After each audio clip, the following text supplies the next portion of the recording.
Friends, I'm going to ask everyone to please find seats. Do whatever you wish. That's... I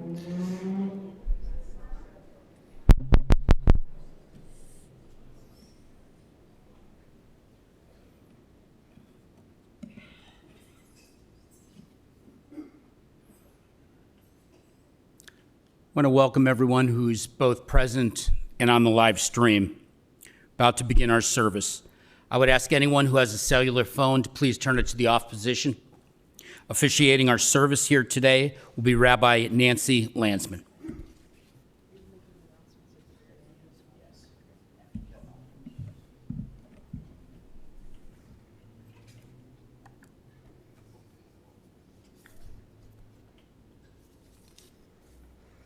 I am truly honored to be officiating the service today for Marsha, someone who I never had the privilege to meet.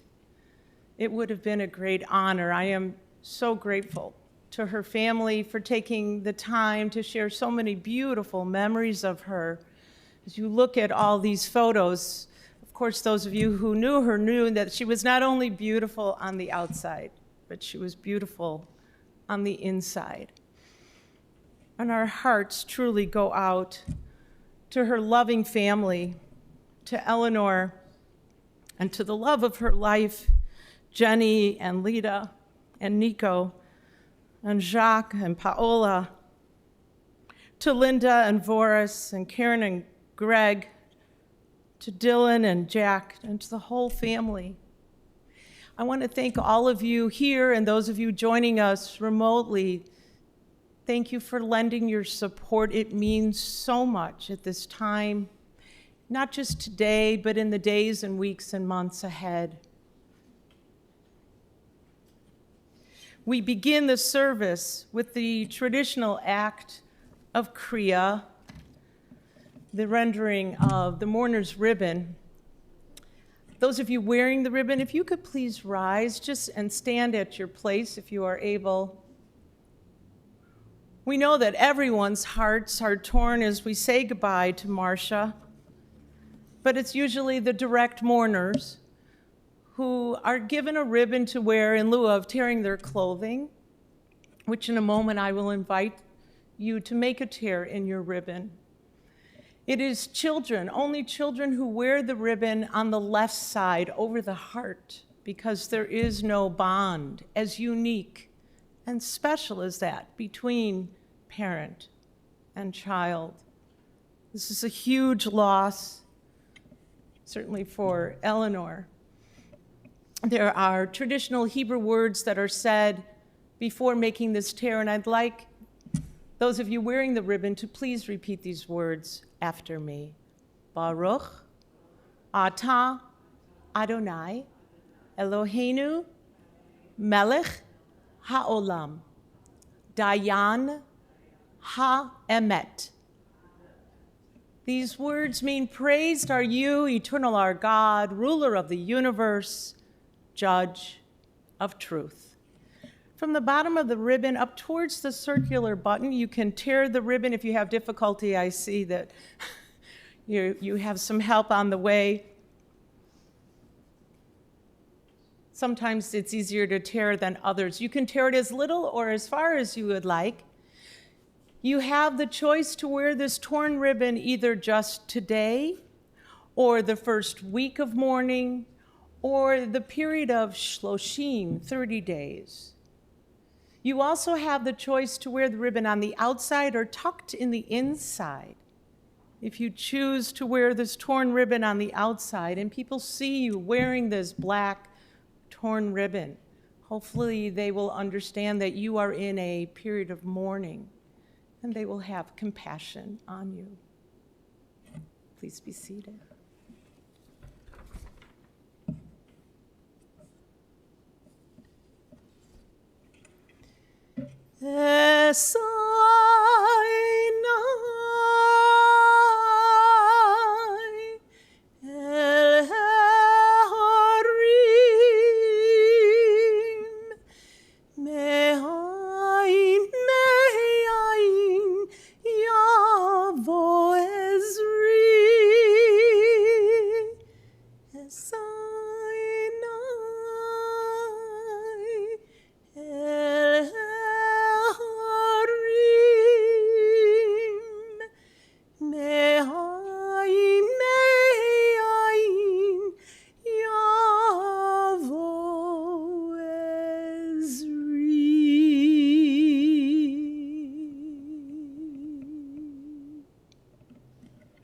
Psalm 121. I will lift up mine eyes unto the mountains. From whence shall my help come? My help cometh from the Lord, who made heaven and earth.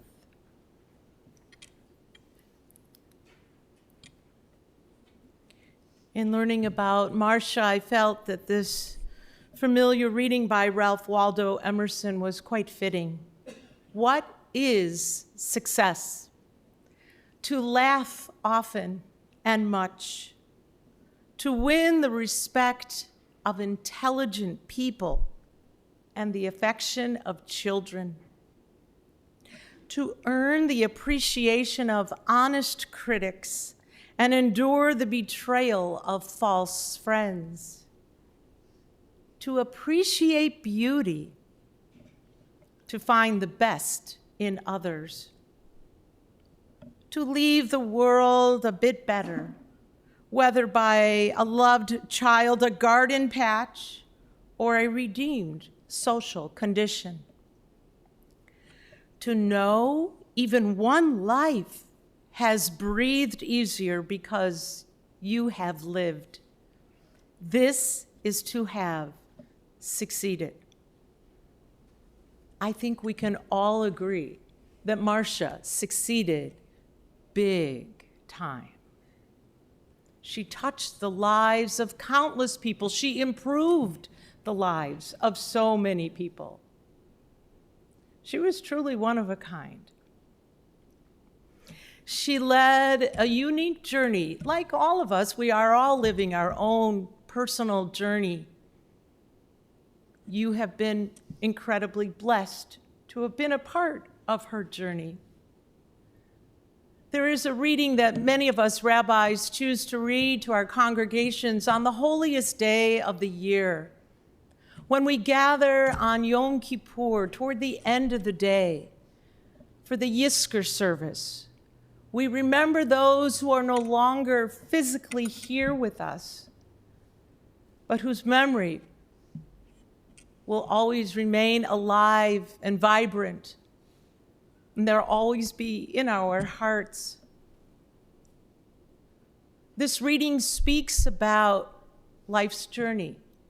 So as I share this reading by Rabbi Alvin Fine, I invite you to think about Marsha's journey and the time that you have been blessed to have been with her, the good times, the bad times.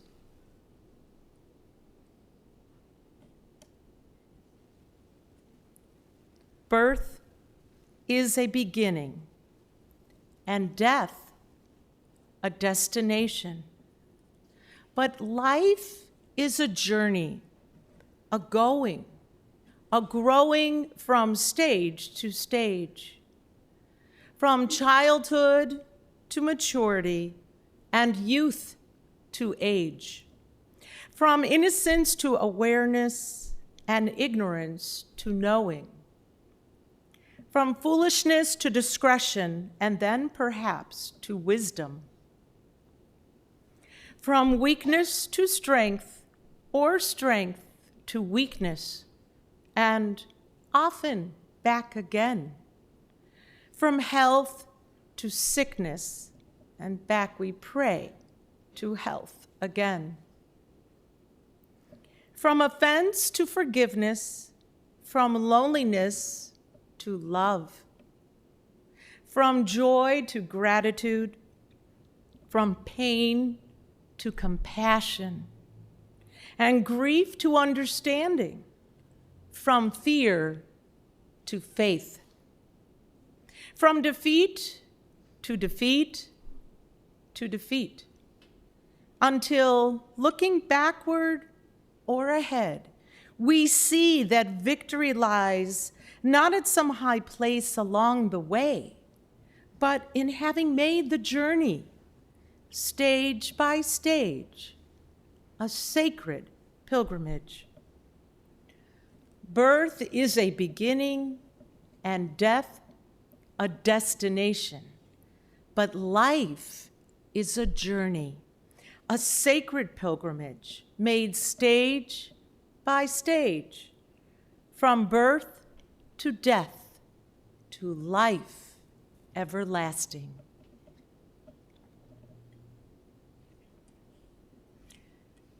At times such as this, we look for comfort, and we often find that when we turn to the book of Psalms. In your service folders, you find the 23rd Psalm. If you did not receive a service folder on your way into the chapel, there are many extra service folders outside the chapel, and I invite you to please get yourself one. I think this psalm speaks to all of us, regardless of our religion or tradition. So I'd like to invite all of you here and those of you joining us remotely to join with me in reciting the 23rd Psalm.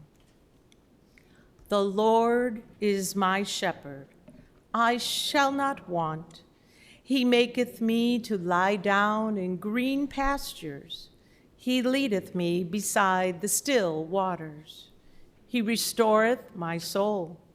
He leadeth me in the paths of righteousness for his name's sake. Yea, though I walk through the valley of the shadow of death, I will fear no evil, for thou art with me. Thy rod and thy staff, they comfort me. Thou preparest a table before me in the presence of mine enemies. Thou anointest my head with oil. My cup runneth over. Surely goodness and mercy shall follow me all the days of my life, and I will dwell in the house of the Lord forever.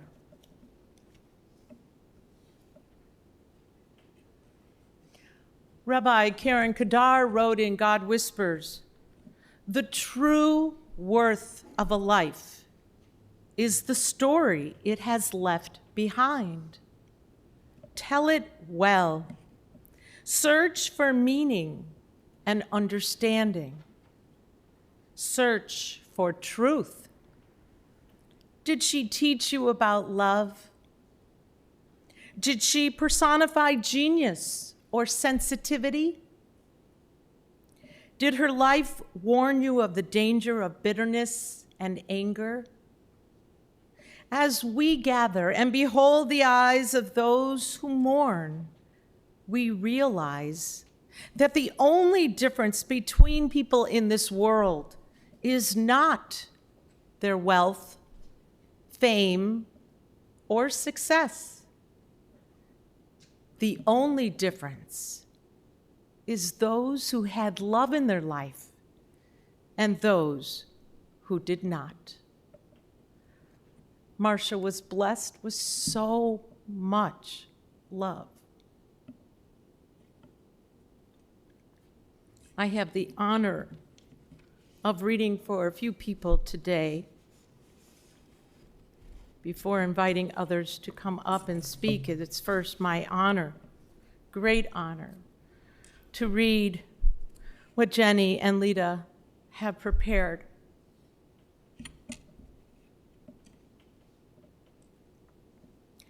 Mom always said there was comfort in her predictability. She was a creature of habit. She always laughed about how she didn't change. She was very specific about her clothes. Black, black, and more black.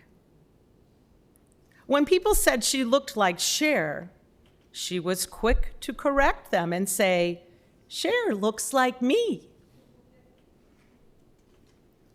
She felt her innocence was charming. She was also blunt, no sugarcoating. Mom would drop everything for you at a moment's notice. She would give you the last dollar in her purse. She found happiness in her friends, family, antiques, blues clubs, and pets. Mom still lived in our childhood home in Chicago. Any animal that showed up to our door was taken in. Mom allowed us to have all sorts of pets, from frogs and lizards to insects and cats and dogs. And she even took our lizards to the vet. Our parents made sure we learned about and respected nature. Growing up, we had regular camping trips with Ann Beck and her family. Summers at North Avenue Beach, making drip sand castles and digging holes. Mom took us to Mexico when we were 12, where we climbed ruins, went deep sea fishing, and snorkeled. Mom overheard Greenpeace members talking and persuaded them to let us join them that evening watching sea turtles lay eggs, collect the eggs for protection, and release baby turtles into the ocean. Mom was a great cook and loved to feed people. We cannot replicate her cooking. That is her fried matzah, English toffee cookies, half of them without nuts for Mike Elkins, stuffing, and chicken soup. Last December, she taught her grandson Nico how to make the cookie dough for her English toffee cookies. She loved to feed the sons that she never had, Courtney, Mark, and Raymond. She loved chocolate, Oreos, M&Ms, her flourless chocolate torte. We remember roasting chestnuts in her fireplace during the winter months. Mom loved gardening on her roof garden and yard, sitting in her backyard as her dogs ran around and she saw the occasional cute baby rat. She loved scary movies, screaming during the scary parts. If you were with her in the theater, we know you were embarrassed. She could have a dark and playful sense of humor at times. Once, we were having a sleepover with friends in elementary school. Mom and our Aunt Karen put on wigs, pretending they were witches, had us close our eyes and touch what they said were eyeballs and intestines, also known as peeled grapes and cooked spaghetti. Mom had a variety of interests. She was a pitcher on Cassidy's softball team. Our childhood summers were spent in Oz Park, where she played, and afterwards at bars on Lincoln Avenue with the team. She hung out with John Kurtz and the crew of Lil Street, doing things we don't want to know about. She also liked classic movies and blockbusters. She read mystery novels and bragged about her detective mind. Mom traveled to Los Angeles with Jenny to see American Idol live, stayed at the Riot Hyatt, hung out at the pool, and visited with cousin Nunu. They also went to Vegas, chilled by the pool, and saw the Lion King performance. Mom loved to gamble and enjoyed playing video roulette and winning big. Mom visited Lita in the many places she has lived, be it Seattle, Prague, or Berkeley, going hiking in the mountains and trying other new experiences. Mom was very creative. We remembered childhood art projects in various mediums. Mom was a respected occupational therapist for psychiatric patients of all ages. She was the supervisor at a mental health state hospital in the 1970s. She created the Goodman battery, a psychological test still used today. She left OT when she had twins to be a stay-at-home mom while Dad pursued his practice. After a few years, she began her Art Deco business and eventually opened her store, Zigzag, in Chicago. And I see some of her cards from Zigzag are right here on the table. As kids, we were put to work on the Zigzag mailing list, hand stamping and mailing show announcements. At shows, we unpacked and set up while Mom got a first look at the other dealer's goods. Then she would come back and rearrange what we did. Countless friends and family were recruited to work at her shows. Her store, Zigzag, was visited by celebrities like Luther Vandross and Gina Davis. Many of her objects were also rented out for period movies. Featured in magazines, including the Chicago Tribune. She was known as the Bake Light Queen. She traveled all over to do antique shows. Her car is still packed from her last show. Just over 10 years ago, she went back to OT working in a nursing home, but continued to do antique shows. Last year, she stopped working as an OT and focused on her shows. We know she will be missed by her dear friend Mary. They were always there for each other until the end. Mom and her longtime friend Sandy were big into the Chicago blues clubs where they danced the two-step and were well known. Mom looked forward to her annual visits from Eb and Nina, blues musicians from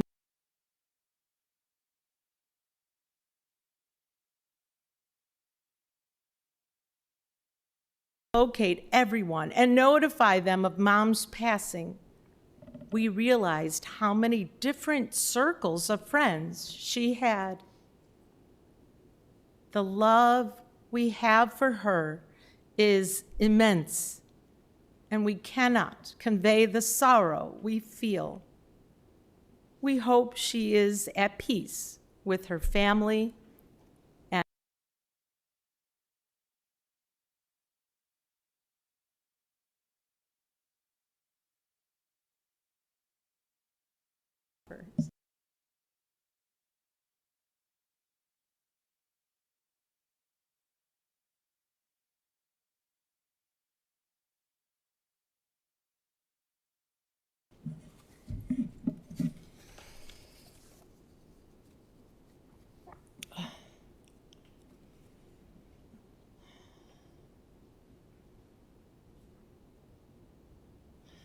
Marsha was many things to many people, as her daughter so eloquently wrote. Daughter, mother, artist, healer, animal lover, antique stealer, honest to a fault, blunt, a Libra. She was complex, compassionate to the stranger. When I worked in art with some people who had psychological problems, recovering addicts, she told me how sometimes she would sit across the table from her patient. She would say, you know, there but for the grace of God go I. And I know that Jenny and Lita told me that she said that sometimes maybe she identified too much with them. Blues and jazz, she loved the Everly Brothers. When we were kids, Johnny Mathis. I went to the Green Mill with her to hear Kurt Elling when he was just starting out, and they were friends. But to me, she was just Marsha, my big sister. I looked up to Marsha until I got taller than her. She was a wonderful artist, just excellent. She drew better than me, and that's my profession. And when you go to Jenny and Jacques' home, in the guest room, you'll see a couple of drawings of hers in charcoal and pastel that she did in high school. And they're just amazing. She had a wonderful eye. She could see beauty. She could discern the best, most unusual pieces in the antique world. I always thought her photographs were great that she took of. And I got most of my jewelry from her, and that's what I'll be wearing throughout the next days. I mean, I always do anyways, but she would kindly let me go and pick out something, for my birthday or just something. She was, as a little sister looking up, she was pretty and well proportioned, unlike me when I was growing gawky and tall. You could see this horrible picture there. And she attracted her share of boys. I just wished I could be like her. Of course, she took care to point out that she had perfect toes, like Mom. Pretty, whereas I had gnarly ones, like Dad. That stung, although Dad said they were good for climbing trees, which I did a lot, and she didn't.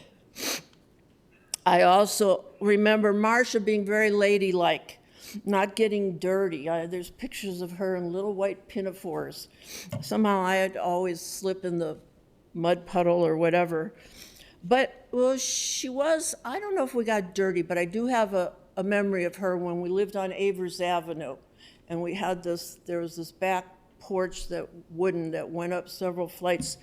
And I was just in awe as she lit matches. I must have been 3, she must have been 7. I don't know if you knew that, Mom.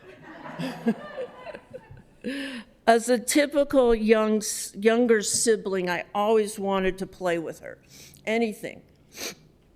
Of course, as a typical older sibling, she probably viewed me as best not seen and not heard. When we were kids, though, she did play with me sometimes. We would take a bath together, and one of our favorite games was the princess and the slave.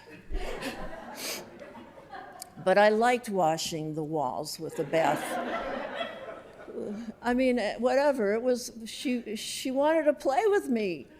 When we were a little older, we shared a bedroom, and this was in Evanston, and she decided, Mom was in the den watching horror movies or something like that, or some tearjerker, and she decided we were going to play hobos, starving hobos, and I had to go steal the bread. So I crept out to the kitchen and got some bread, and then Mom saw me and was really mad, and I caught it. I think I still gave her the bread. We played a lot with our cousin Marshall and our younger cousin Rick, and they were good at this. They said we could play cowboys and Indians with them. And so we said, yeah, great, great. And then they tied us up and put us behind the couch and said we were the Indians. We did that one more time, stupidly, but then we went and played store by ourselves. Maybe that was typical older sibling behavior. Maybe it grew out of the hierarchy of kids in Union Pier, the big kids and the little kids, separate and unequal.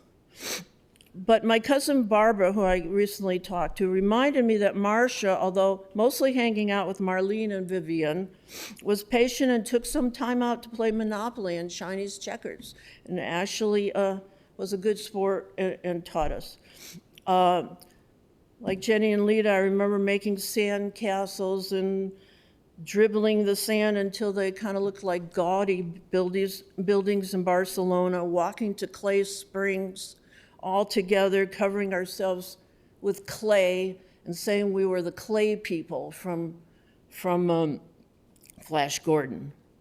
And then jumping in the lake to wash it all off after it had dried. And, well, now you can go to a spa and pay thousands of dollars to do that. But I did finally stop wanting to play some things with her. She, Chinese checkers, because she cheated. I was her and she cheated on me. So I got so frustrated, I actually threw the marbles at her. She didn't like that. And then I would get back and annoy her. I kind of would keep talking at night. And she'd say, one more peep out of you and I'm going to smother you. And then I'd go, peep.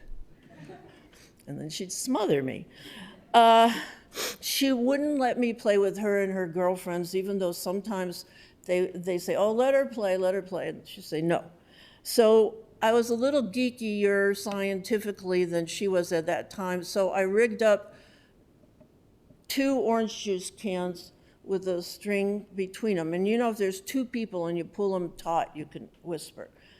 I think maybe Marsha didn't know that you needed 2 people. So I put it behind the couch where she was and then out to me. And she was really, really mad because she thought I was listening in on her. I'm sad that we don't have more time to be together. We shared a worldview, the 60s. I was perhaps a little deeper into it as she was getting out of college when the hippie thing in the Vietnam War happened. But we shared a worldview about values, non-materiality, art, honesty, and truth. I think I turned her on to grass. Not that. We did do some pretty cool things together. I think, and I have a terrible memory, that she came out and went skiing with me in California. She visited me in Rome and met my boyfriend there. We traveled to Athens together, and then we got kind of really full up with it and took the next boat to Tino's. And then she was in France and Antibes with her husband David, and I was in Florence, and they said, well, if you can get here, we'll put you up. And I did get there. I love visiting and staying with her and her family, girls on Belden Street, where maybe I was going to a conference, but I could go take the L and go to all those galleries and then come back and at night go to blues clubs with her.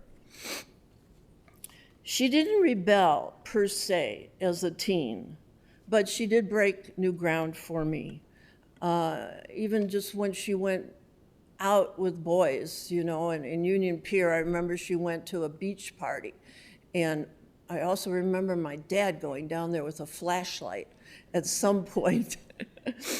And she married a man who wasn't Jewish. And so did I. And so she didn't rebel like I did. I used to write hate letters to my mother in Spanish. So she found them. But Marsha didn't. So we can all say what we knew of Marsha. She was unique and contained multitudes, but all I can really say is Marsha knew who she was. I recently listened to Alan Watts, who was a philosopher and explainer of Zen, and he noted that sometimes the way of sudden awakening, of getting something all at once, is when we're surprised, that we rarely surprise ourselves unless we're hiccuping. And Marsha surprised me twice last week. First, she died.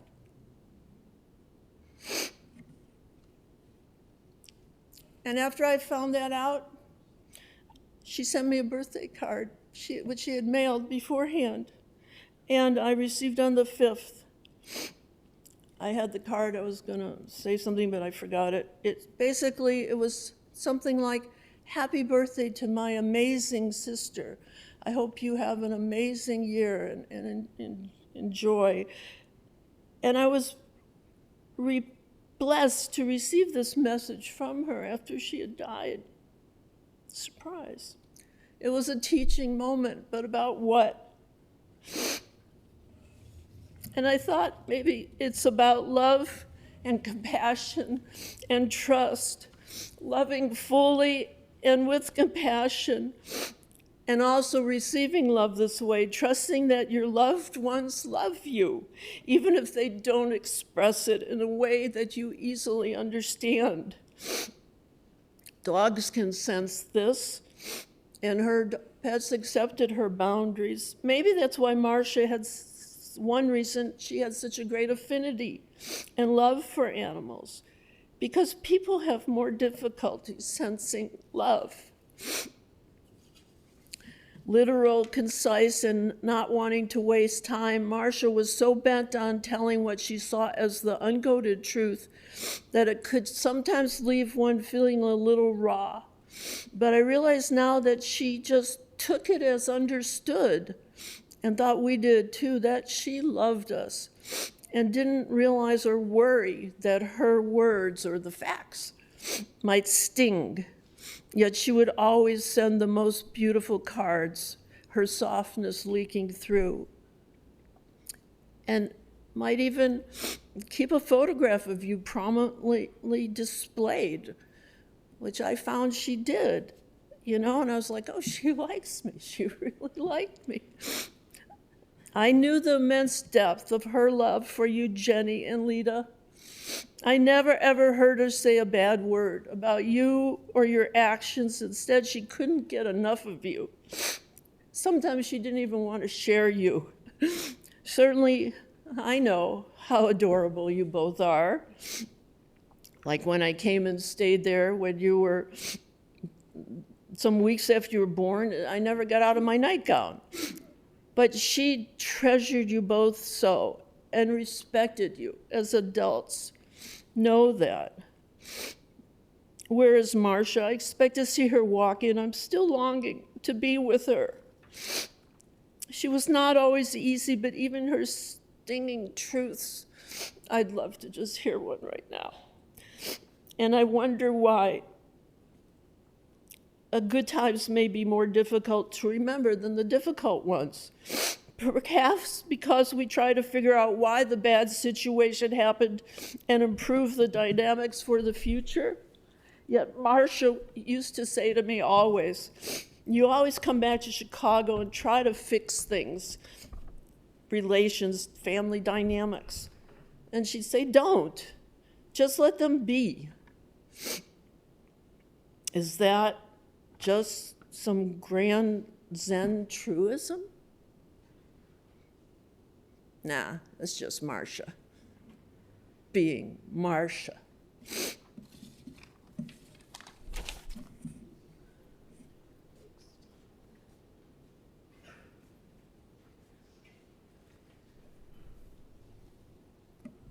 So beautiful. And now it's my honor to call upon Karen to offer some words.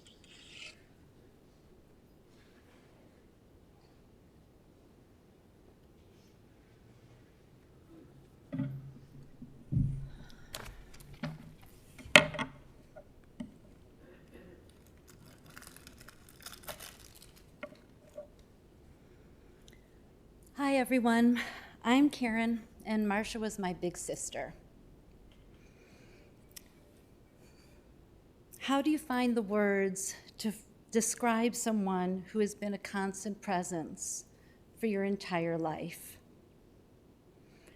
Marsha was 17 when I was born. So she first knew me as a cross-eyed baby with red hair who became a little girl with long blonde banana curls.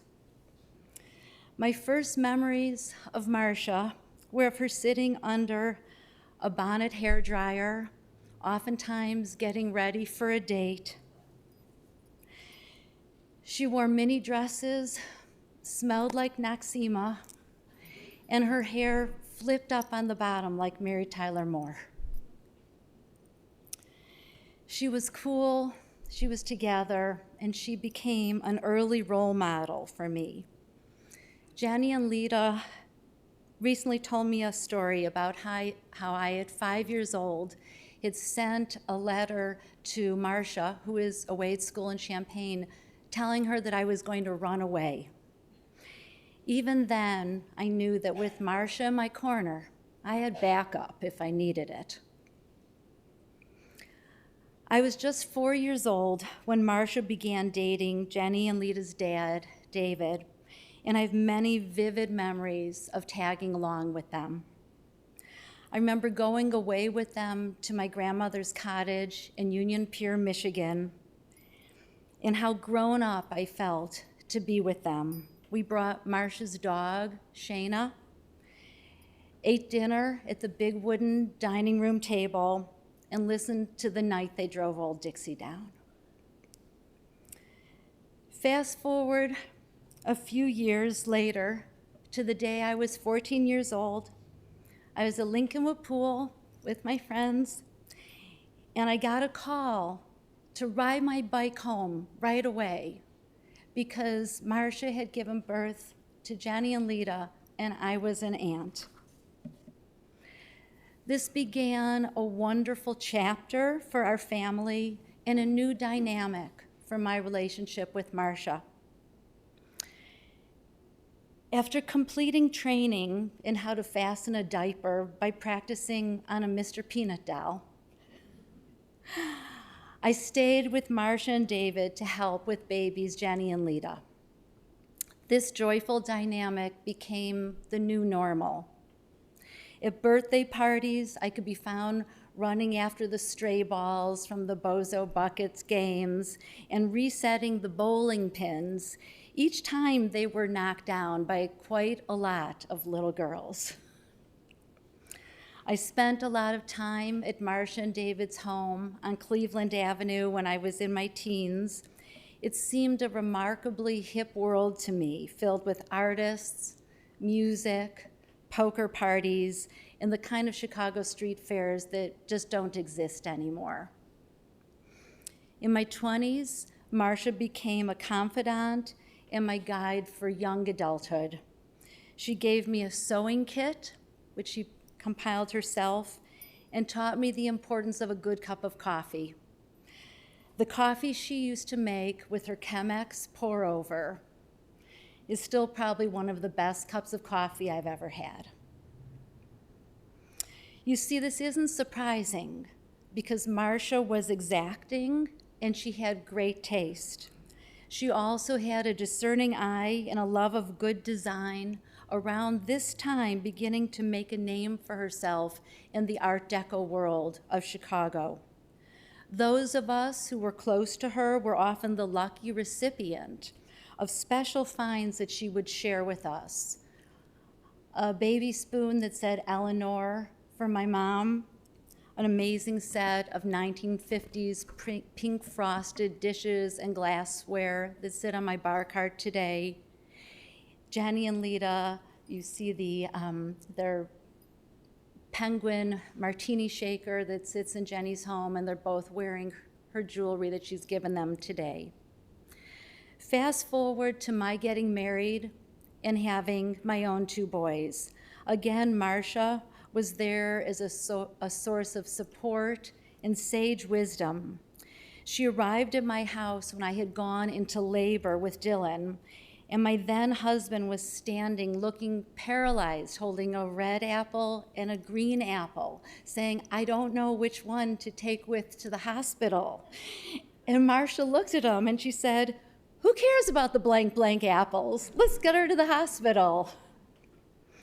Throughout the years, we celebrated countless holidays and special occasions together. Each year, Rosh Hashanah, Hanukkah, Passover, Mother's Day, with the thrown-in outdoor barbecue or big birthday party. This was our family rhythm, year after year after year, and it was beautiful. Looking out at all of you, I see many of you dressed in black, and I think of what a perfect tribute this is to Marsha. Black became her signature color over the years. With her long, sleek black hair and leather jacket, she had a distinctive look that belied her age and projected her youthful spirit her entire life. But when I think of my sister, I think of who she was beyond her sleek appearance, of who she was on the inside. The person who's been my friend and my sister my entire life. In so many ways, she was the same fresh-faced girl who inspired me throughout my childhood, and she still washed her face with Noxzema. I'd like to share one more thing about Marsha before I close, although someone else jumped in on this. Marsha really liked Oreos. She always had them in her house, in the cabinet right above the stove, and even relied on them for sustenance with a glass of milk when she was nursing. When I got married, she even included a reference to Oreos in her toast to me and my new husband, telling us how, like the Oreo, we were two individual pieces, whole by ourselves, but sweeter together. And I will share that I'm going to ad-lib a moment, because when we came in this morning, my mom hadn't eaten anything, and I asked the funeral director, "Do you have anything that I could give to her?" Marsha, my sister, for now we will be like the Oreo cookie. I will be here, and you will be there, but our love will remain the sweetness that will connect us together. I love you.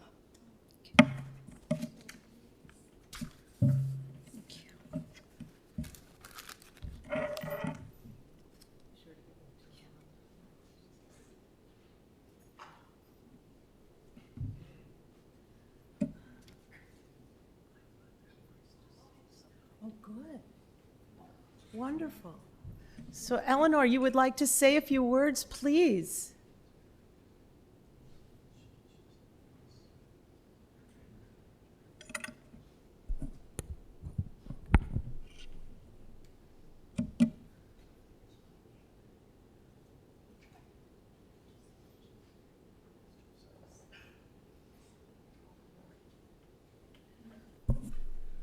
So we have a microphone here, but I understand you lost your voice the other night, so it might be hard, but let's see how we can, this is a really good microphone. Are you able to come around here a little bit?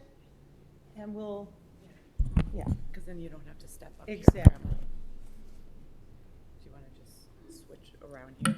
You don't have to step up there. You can just just come this way. Whatever's comfortable. It's right here. When She lost her voice. I lost my voice.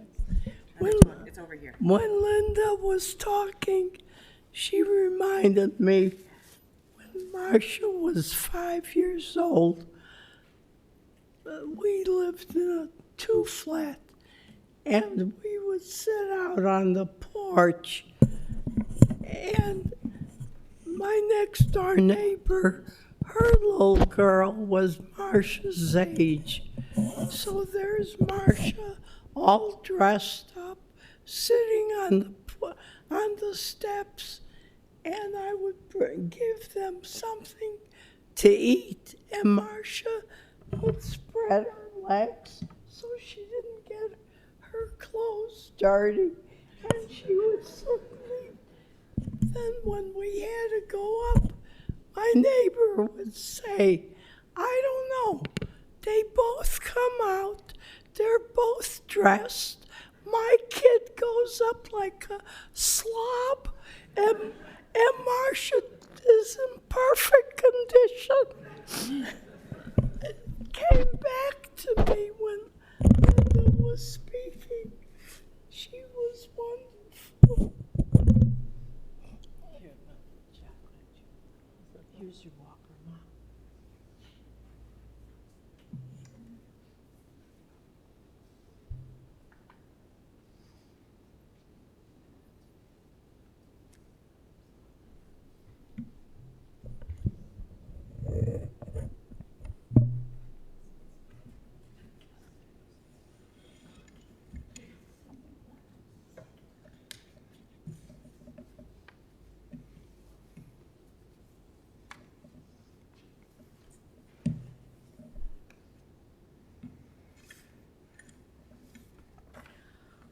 I now have the honor to share with you some words, first from Cousin Mike. Marsha and I were close cousins and close friends for more than 77 years. It has been said that as toddlers, we played the legendary game of tickle toesies, although I have very little recollection of that activity. Her family moved to Rogers Park from the west side before mine, and we lived about a block apart. Because I was struggling to adjust to new surroundings, once while playing together, I asked Marsha if she would marry me someday. Quite the proposal at the age of 8. I don't remember her answer. At the age of 14, we decided to go on a practice date. We took the L downtown, saw the movie North by Northwest, and had dinner at Don Roth's Black Hawk. As adults, we remained close, fitting together like an old pair of gloves. I will forever miss our family gatherings for all the holidays. Our hello and goodbye hugs were classic.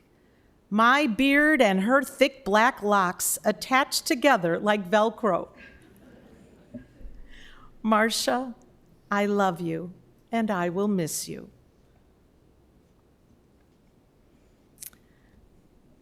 And now I have the honor to share something that her best friend Sandy wrote. It's actually addressed to Jenny and Lita. She wrote, "Like you, I did not see this coming, and I did not get to tell her my goodbyes. But I know how much she loved both of you, so I want to tell you. We had a close relationship for so many years and so many experiences. We were with each other through the difficult times and the great times. The blues scene was the best. The music, people, dancing. I can't believe we won't do it again. Our regular dinners at Kalo's, always sitting in the same spot where we would look out the window and watch the people and dogs walk by while drinking a lemon drop martini. I loved going to shows with her. My favorite was the Randolph Street Market. And I would take care of her booth while she went shopping, and then, of course, I could shop. The backyard parties we had at my house with live music, food, and the most diverse group you could imagine. She was with me at my graduations. I could go on. She was also there for the hardest times for me. When Sambo had his stroke, he was on life support, and they were about to take him off, not knowing if he would live or not, and I was freaked out. Your mom sat next to him, held his hand, and said, in quotes, "Breathe, Sambo, breathe," unquote. Sambo always remembered that moment. Sambo and his best friend, Lawrence, helped move everything from Zigzag to the house and storage unit. A sad time for your mom. She loved the store so much, and it was the coolest. She was by my side when he died. We had our animals in common. Both of us had so many cats and dogs in our lifetime and loved them so much. I am glad Lucy and Barley are in a safe place. This was really important to her. We both liked taking care of other people as well. She was an amazing OT and could connect and relate to her clients in the most beautiful way. Most of all, I will miss our conversations.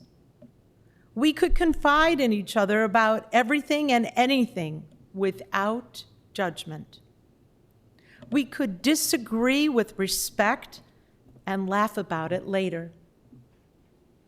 I am missing her so much, and she will always be in my heart and soul.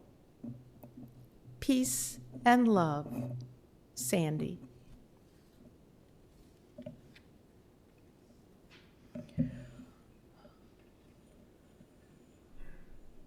I'm sure if each and every one of you were to come up here, which you're not, but if you were, you would all have similar memories and stories and so much love and praise and respect and gratitude for having known Marsha.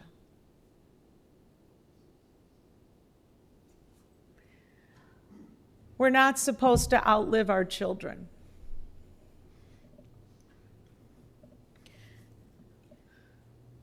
This is very hard on the family. She adored her parents, Eleanor and the late High. She was Daddy's girl, number one. Number one? She was the favorite one? Well, she was the firstborn. So everybody knows that they had a very, very special relationship. But she loved her sisters so much. Linda and Karen, and with Voris and Greg, such a close and loving relationship. And there aren't enough words to say how much that she loved Lita and Jenny, and Paola and Jacques, and of course Nico. She adored Dylan and Jack so much, as they were wonderful nephews. There were many adjectives used in our meeting, and in no particular order, some of which we've heard already, but worth repeating. Remember how Marsha was so talented, intelligent, empathetic, accepting, blunt, non-judgmental, honest to a fault, an original thinker, so much fun and so loving. She had that unique ability to help those who were struggling with mental illness.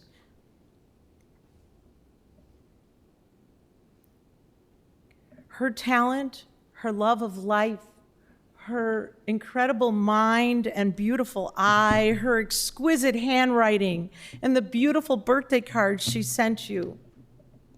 Her own unique way of understanding what is right and what is wrong. And when you received a compliment from her, you knew she meant it. She was able to travel and enjoy camping trips and gambling and all the things that filled her life with her antique shows. with her business, with her clients, but most of all, her love for her family, her love and respect and gratitude to each and every one of you who brought her so much joy. Words beyond measure cannot describe how much she loved you, and it's clear how much you loved her. Remember how there wasn't anything she wouldn't do for you. And the feeling was mutual. We know none of us are going to live forever. And most of us won't have the good fortune of living to almost 101 years old, which Eleanor will be soon. We do believe that the spirit and our soul can live on eternally, l'dor vador, from generation to generation. By those of us who are still here, continue to speak about Marsha, to share the memories, share the stories, document them. So one day when Nico grows up and has children perhaps of his own, they will know about Marsha, your grandma who loved you so much.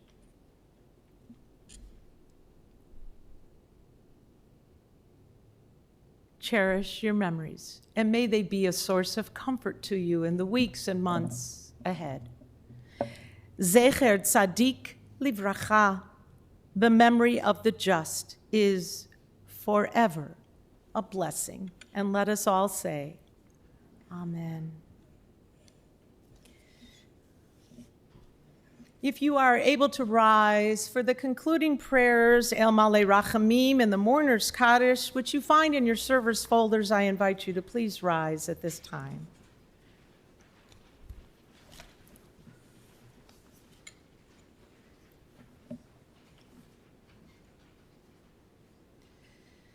El Malei Rachamim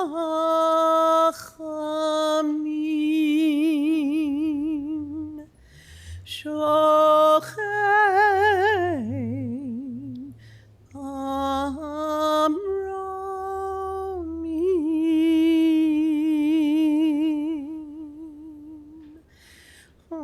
Sei Menucha Nechona Tachat Kanfei Hashchina Im Kedoshim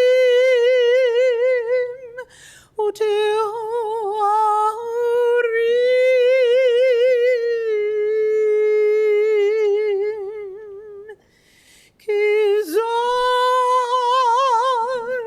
Harikia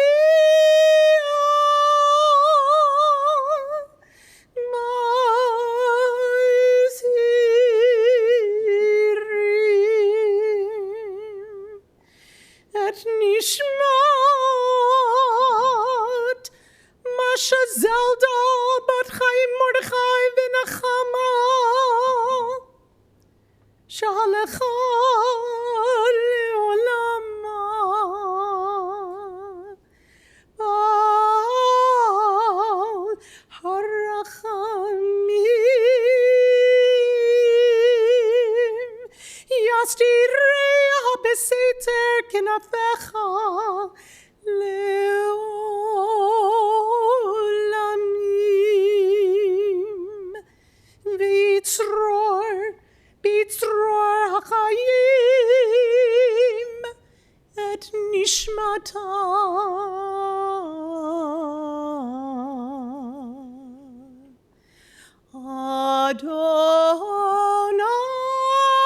Adonai Unachalata V'tanuach b'shalom Al Mishkava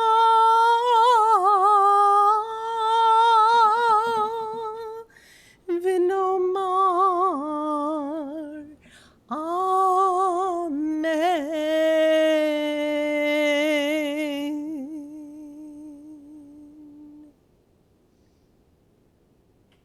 O God, full of compassion, thou who dwellest on high, grant perfect rest beneath the sheltering wings of thy presence among the holy and pure, who shine as the brightness of the firmament unto the soul of Marsha G Evaskus, who has gone unto eternity.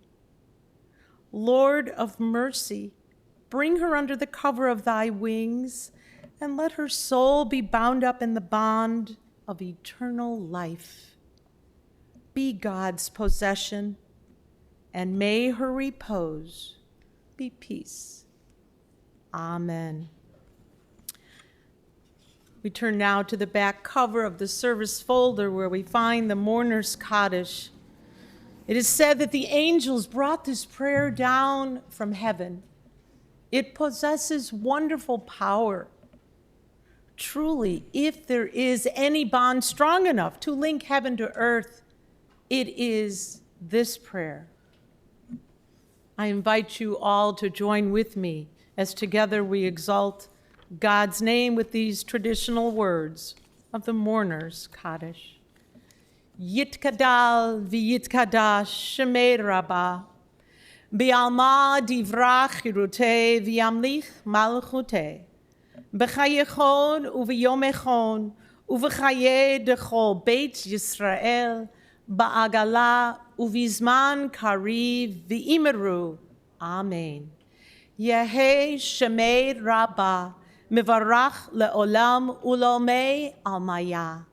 Yitbarach v'yishtabach, v'yitpa'ar v'yitromam v'yitnaseh, v'yitadar v'yitaleh v'yitalal, shemei dekudesha b'richu. Le'ela min kol birchata v'shirata, tushbechata v'nechamata, da'amiran ba'alma v'imeru. Amen. Yehei shalama rabbah min shamaya v'chayim aleinu v'al kol Yisrael v'imeru. Amen. Oseh shalom b'mromav hu ya'aseh shalom aleinu v'al kol Yisrael v'imeru. Amen. May the author of peace send peace to all who mourn, and comfort all the bereaved among us. And let us all say, Amen. Please be seated.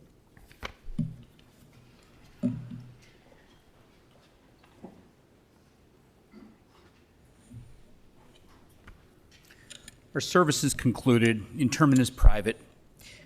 Shiva will take place at the Evaskus residence, 4126 North St. Louis Avenue. That information is on your service folder. For those of you who are online, that is available on our website.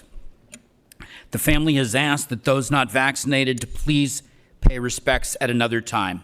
Shiva will take place today following the service until 4 p.m., Tuesday and Wednesday from 4 p.m. to 7 p.m.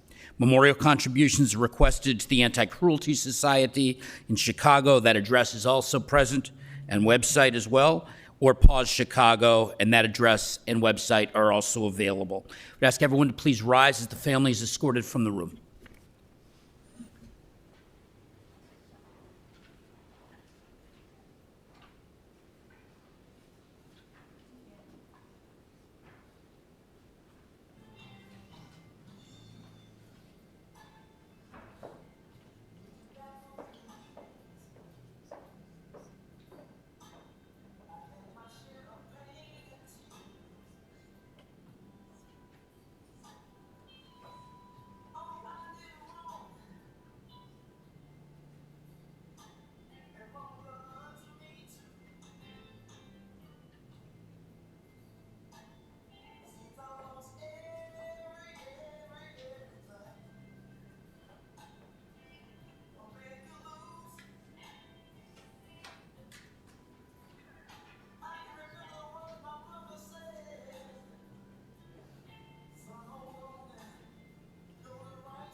acceptable.